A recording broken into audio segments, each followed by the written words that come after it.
Hello guys, living with பிசிஓஸில் இன்றைக்கி டே 2. என்னடா இது டேப்க்கு துணியை போட்டு வச்சுருக்கீங்கன்னு பார்க்குறீங்களா? வெயிலேருந்து உடையக்கூடாதுன்னு எங்கள் வீட்டில் இப்படி போட்டு வச்சுருக்காங்க. திரும்பி இதை அப்படியே வைக்கலன்னா அதுக்கு ஒரு திட்டு விழுகும்.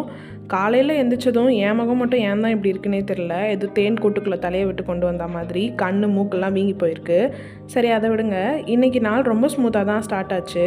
ஆனால் எண்டிங்கில் தான் ரொம்ப தலைவலியாகிடுச்சு. அது என்ன கதைன்னு அப்புறம் சொல்கிறேன். அதுக்கு முன்னாடி இன்றைக்கி மார்னிங் கொஞ்சம் சீக்கிரம் எந்திரிச்சனால கொஞ்சம் பிரிஸ்காக ஃபீல் பண்ணேன். சரி, அப்போ ஒர்க் அவுட் பண்ணுவோன்னு யோசிச்சு ஒரு 15 minutes full body work out பண்ணேன். ஆல்ரெடி சொன்ன மாதிரி ரொட்டீனை கொஞ்சம் கொஞ்சமாக ஃபிக்ஸ் பண்ணுற முயற்சியில் இன்றைக்கி கொஞ்சம் நேரம் ஒர்க் அவுட் பண்ணேன். ஒர்க் அவுட் பண்ணி முடிச்சக்கப்புறம் நல்லா ஸ்வெட் ஆச்சு. சரின்னு அப்படியே கொஞ்சம் நேரம் உட்காந்து ரிலாக்ஸ் பண்ணி முடிச்சுட்டு அதுக்கப்புறம் இந்த 10 daysக்கான கோலில் ரொம்ப ரொம்ப இம்பார்ட்டண்ட்டான கோல் ஹைட்ரேட்டடாக இருக்கிறது. அதுக்காக மார்னிங்கே நல்லா ஒரு 1/2 liter தண்ணியை குடிச்சிட்டேன். தண்ணியை நல்லா குடிச்சு முடிச்சக்கப்புறம் ஹேருக்கு ஆயில் அப்ளை பண்ணிவிட்டு ஃப்ரெஷ்அப் ஆகிட்டு மார்னிங் பிரேக்ஃபாஸ்ட்டாக ஆம்லேட் சாப்பிட்டுட்டு அதுக்கப்புறம் ஒர்க்குக்கும் கிளம்பிட்டேன்.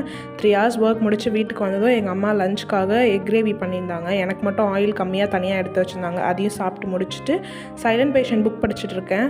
அதையும் கொஞ்சம் நேரம் படித்து முடிச்சக்கப்புறம் மார்னிங் ஏர் வாஷ் பண்ண டைம் இல்லை, சரின்னு ஈவினிங் ஏர் வாஷ் பண்ணிவிட்டு ஆஸ் யூஷுவல் என்னோட ஸ்கின் கேர் பண்ணிட்டேன். சாயந்தரம் 5 மணிக்கு கூட சன்ஸ்க்ரீன் இல்லாமல் வெளியே போக முடியல, அவ்வளோ வெயில் காயுது. லாஸ்ட் சீரீஸ் மாதிரி இல்லாமல் இந்த சீரீஸை கன்சிஸ்டண்ட்டாக 100 daysக்கு மேலே பண்ணணும்னு நினச்சிருக்கேன். ஹோப் இந்த தடவை கண்டிப்பாக பண்ணுவோன்னு நினைக்கிறேன். இதுக்கப்புறம் ரெடியாகி ஈவினிங் ஒர்க்குக்கும் போயிட்டேன். யூஸ்வலாக இருக்கிறத விட எனக்கு ஒர்க் கம்மி தான். ஆனாலும் சடனாக டீ காஃபின்றதுனால எனக்கு ரொம்ப தலைவலி. அதனால் ஈவினிங் ஒரு டேப்லெட் போட்டுட்டு நல்லா ஹைட்ரேட்டடாக தண்ணி குடிச்சிட்டு நைட் வீட்டுக்கு வந்து தூங்கிட்டேன்.